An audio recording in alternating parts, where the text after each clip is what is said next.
You are listening to TBR Radio Presents The DIXIE Heritage Show, with your host, the Director of DIXIE Heritage, Dr. Ed DeVries. Recently, I've been doing a lot of research on basically Luciferianism.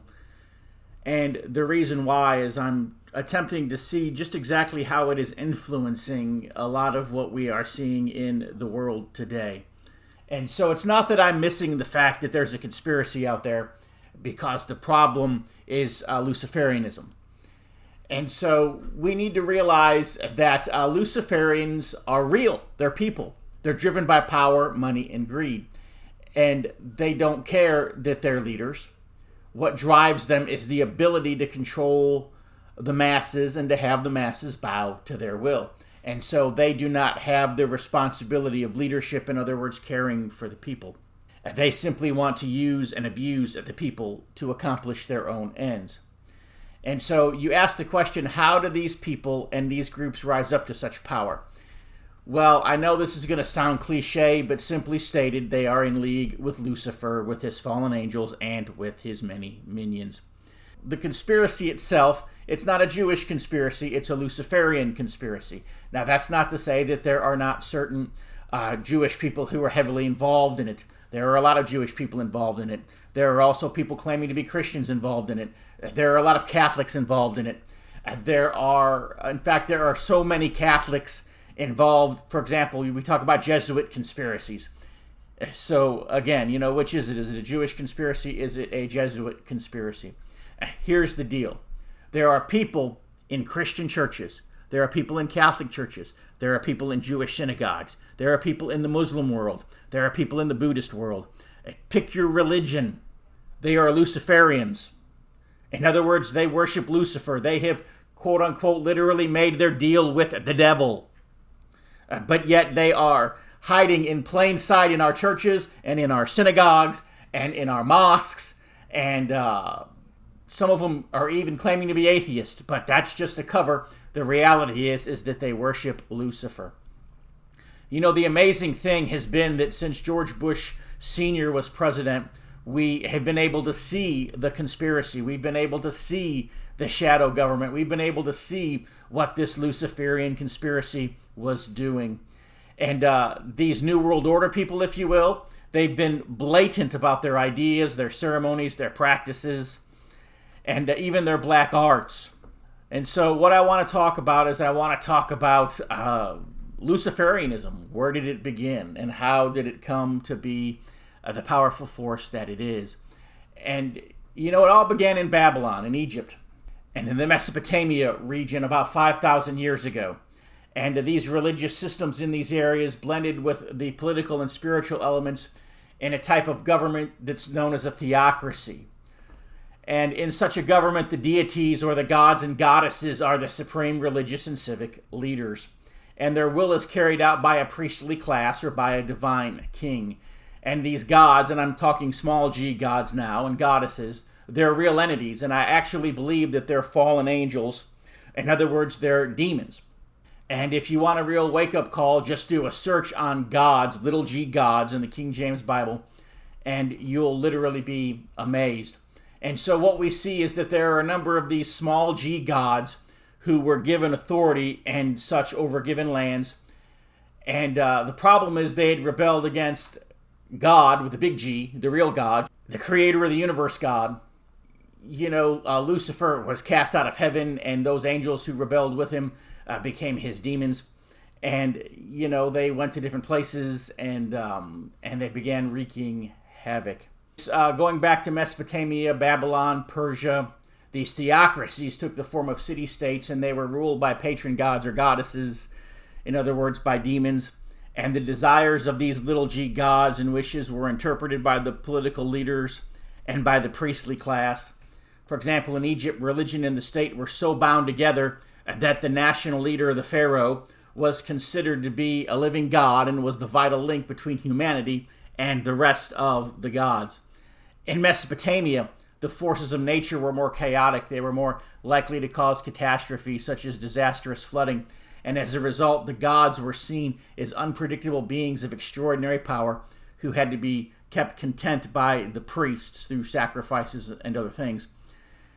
In that Mesopotamian collection of gods, the most important were the trio of the sky god, or Anu, the god of the storm and the earth, or Enlil, and the water god, A or Enki. And these were followed in importance by a second triad that was composed of the moon god, or Nana, who was also Sin, the sun god, or Utu, or Shamash, and the goddess of fertility and war, which was Inanna, also called Ishtar. And so in these later stages of Mesopotamian civilization, the local god Marduk, he became the head of the pantheon, if you will. He became the Mesopotamian civilization's version of Zeus, who was, of course, the head of the pantheon of the Greek and Roman gods. And so the people were at the mercy of the gods. And so the job of humanity was to carry out the will of the gods and to make them happy. In Egypt, in the Nile Basin, nature was less destructive there, and so the gods were viewed as being more kind and more generous, and generally more well-disposed towards humanity. And the Egyptians believed that their gods had created Egypt as a sort of refuge of good and order in a world that was otherwise filled with chaos and disorder.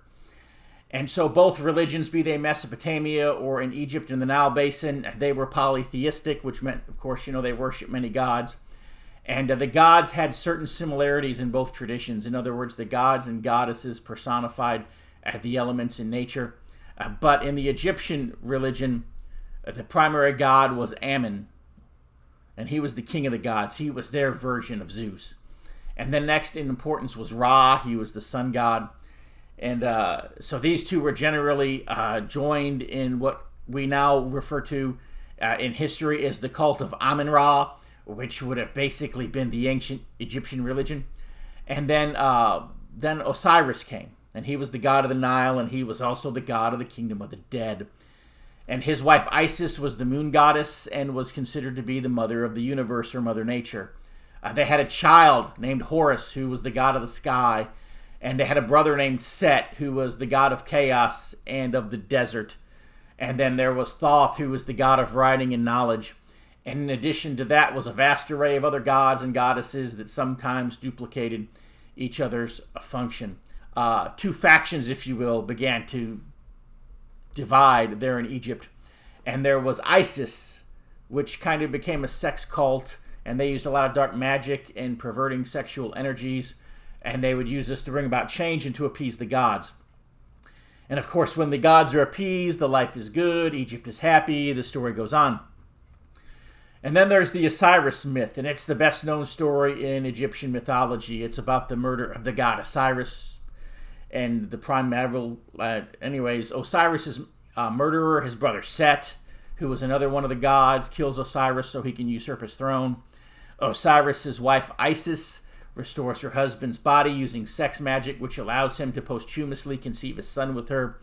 Horus is the product of the union of Isis and Osiris, and he grows up under the protection of Isis and then becomes Set's rival for the throne. And so their often violent conflict ends with Horus's triumph, which restores order to Egypt after Set's unrighteous reign and completes the process of Osiris's resurrection. So there's peace, prosperity, happy, happy, joy, joy all over Egypt. Life is wonderful for man and the gods. Prosperous, it's powerful, life is good.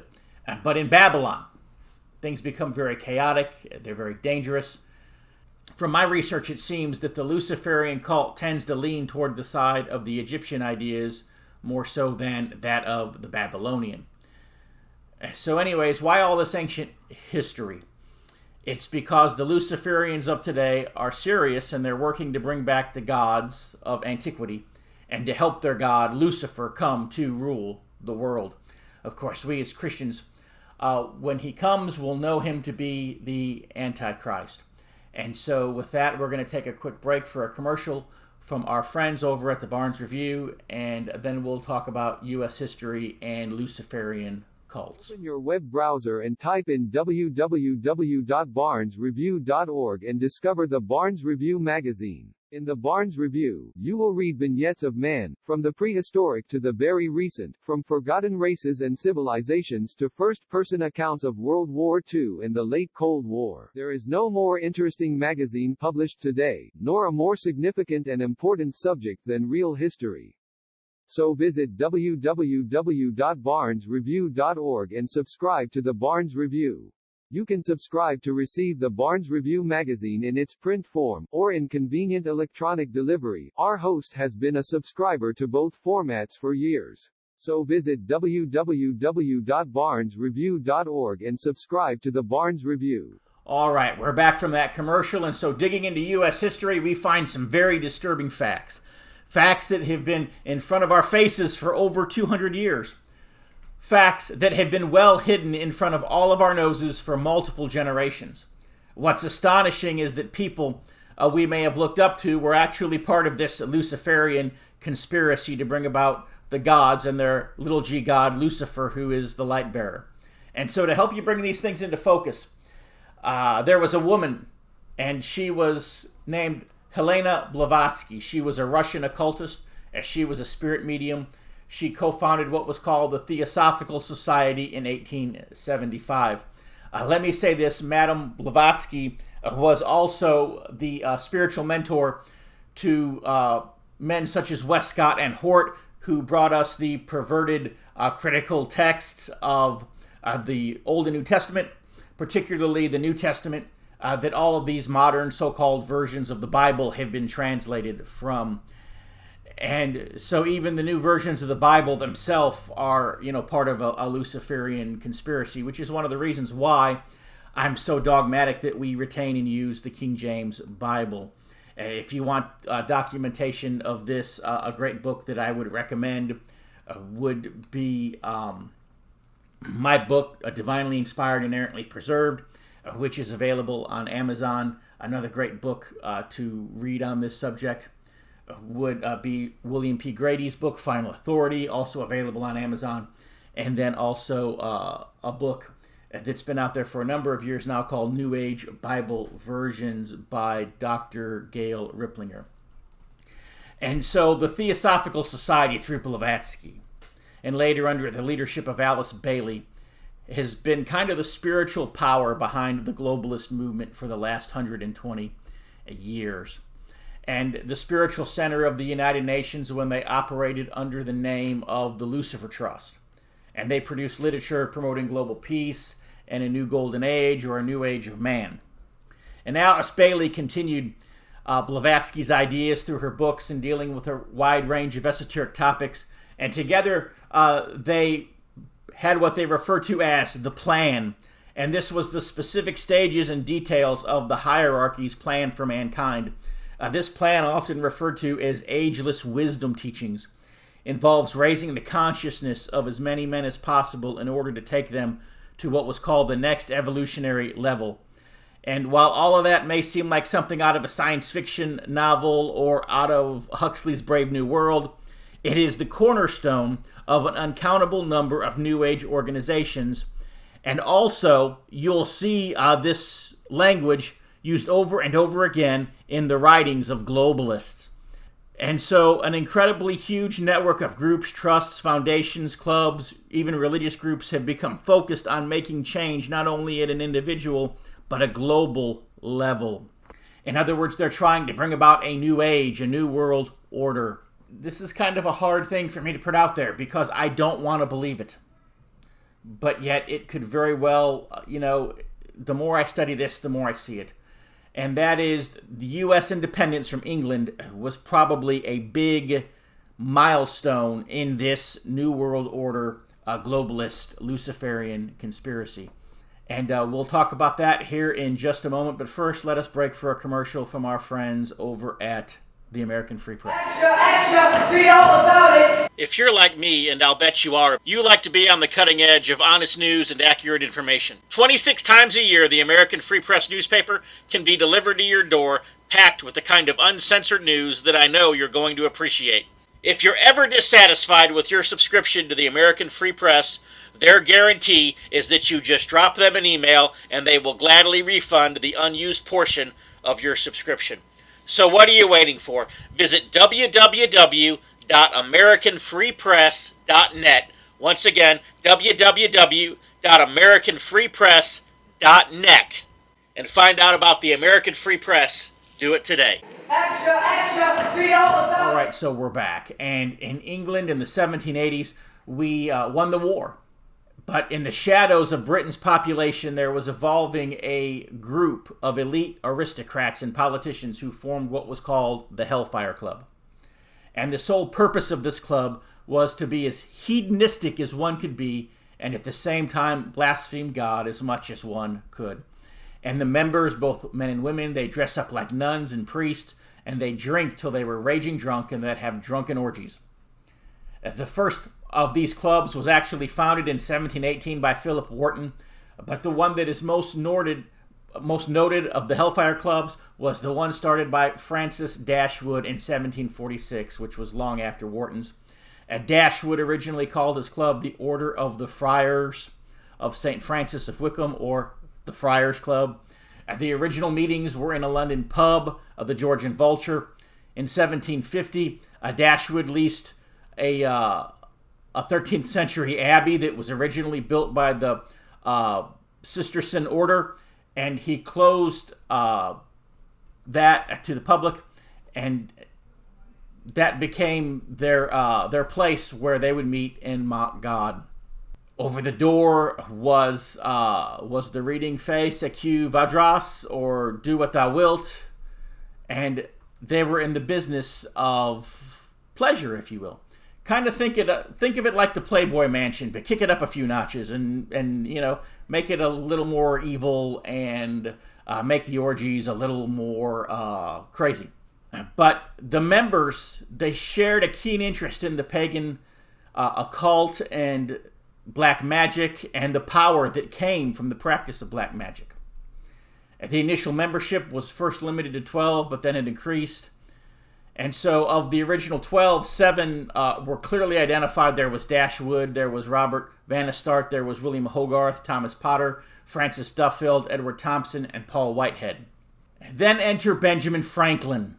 He frequently attended the club's meetings when he was in England, although he was never actually inducted as a member.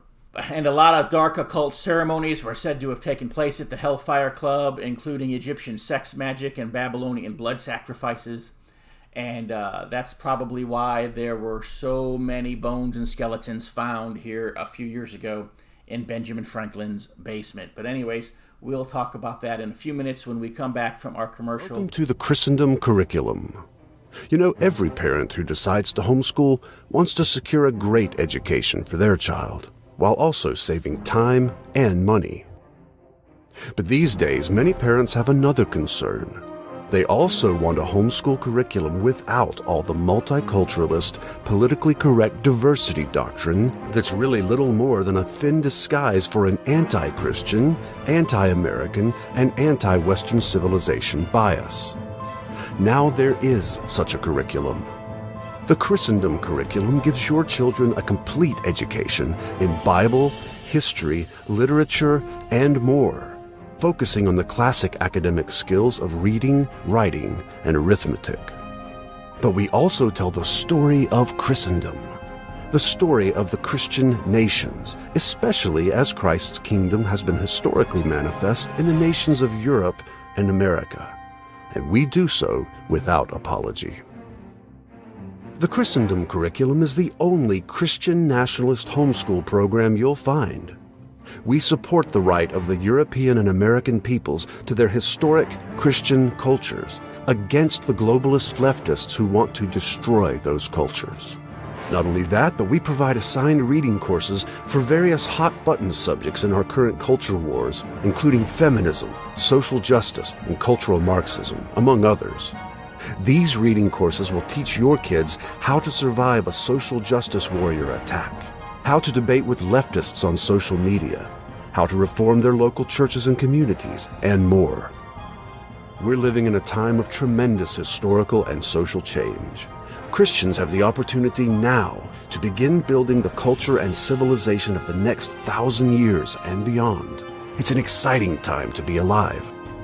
So if you want to help raise the next generation of culture warriors, if you want your children to grow up with a love for Christ's kingdom and for their own nation, while at the same time learning how to defend America and rebuild the West, the easy-to-use Christendom curriculum is for you. click the Learn More button to get in on the action. And thanks for listening.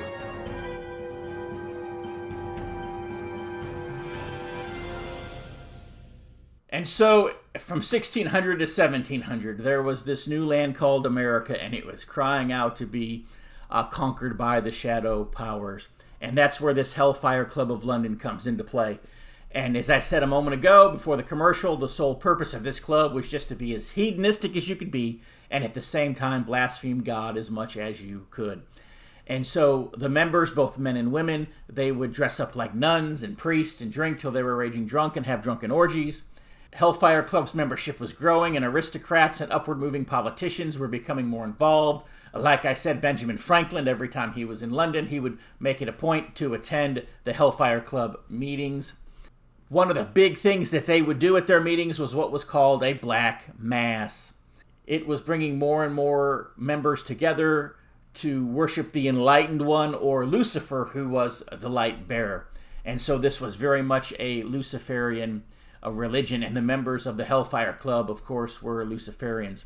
So Ben Franklin was a regular attender at the Hellfire Club, kind of brought the Hellfire Club to America. And, with it, of course, the sex orgies and the blood magic and the black magic, and of course all of this was an attempt to appease these ancient gods in hope that these gods would reward the participants with riches and powers and gains.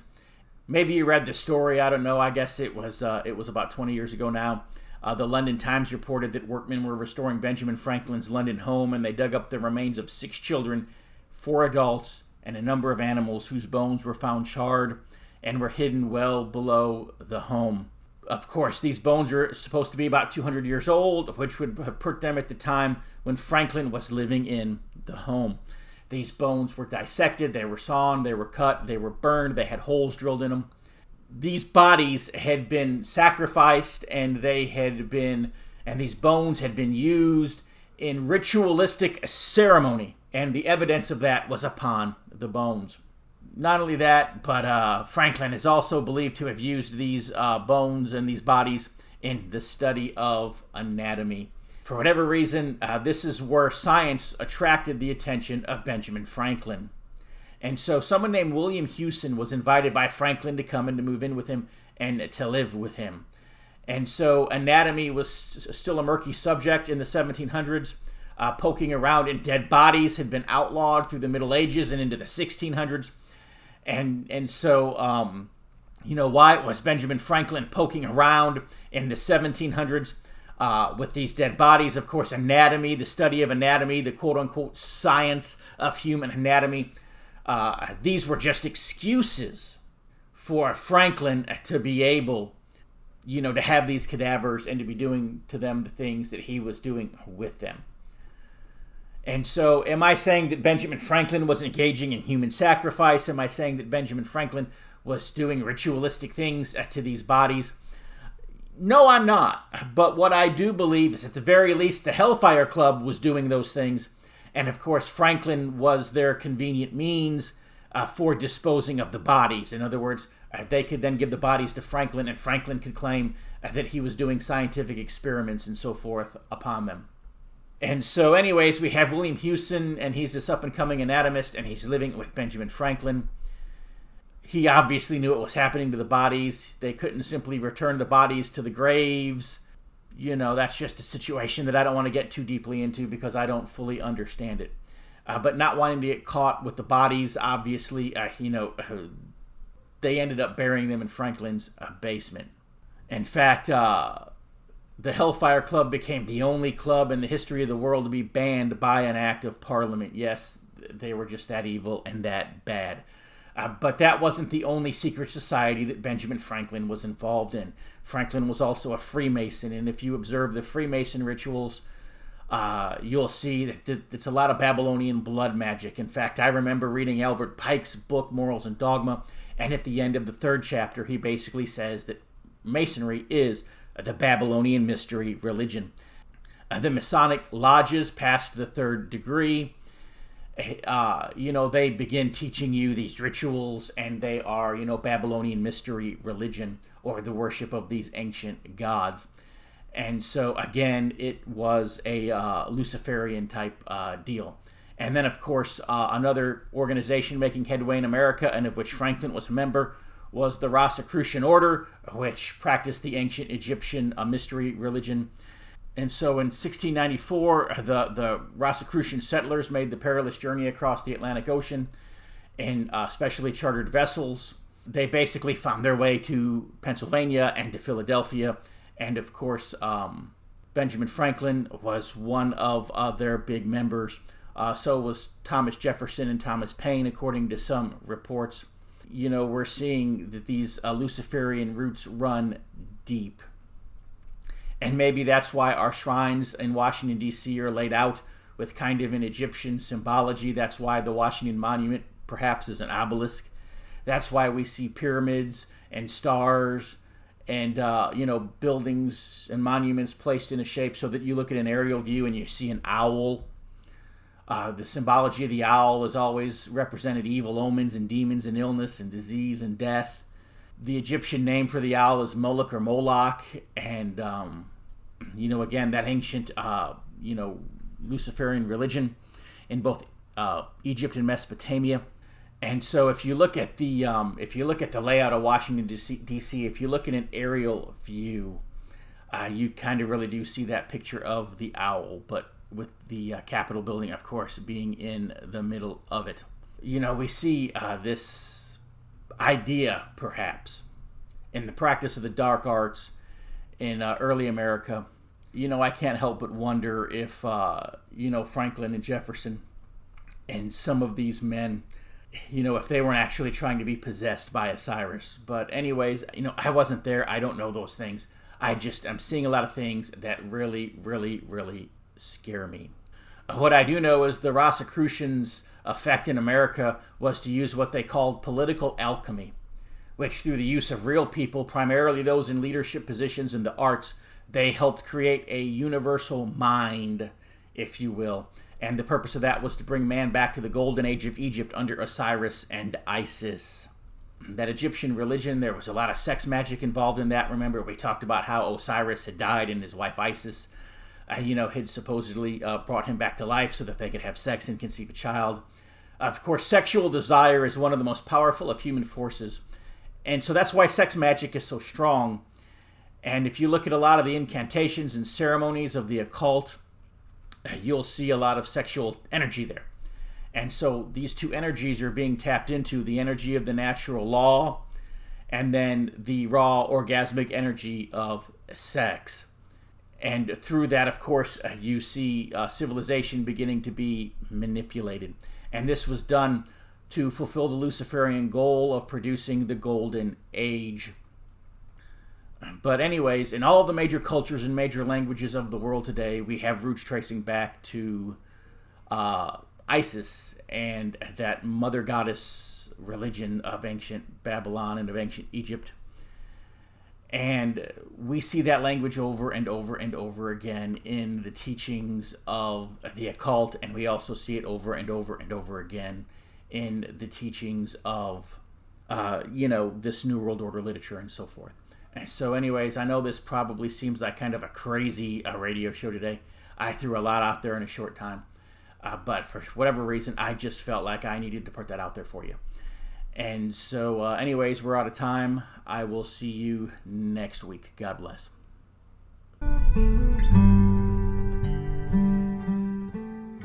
Hello, I'm Tom Strain, Lieutenant Commander-in-Chief of the Sons of Confederate Veterans. The Confederate flag, Confederate symbols, and the reputation of our Confederate ancestors has come under attack.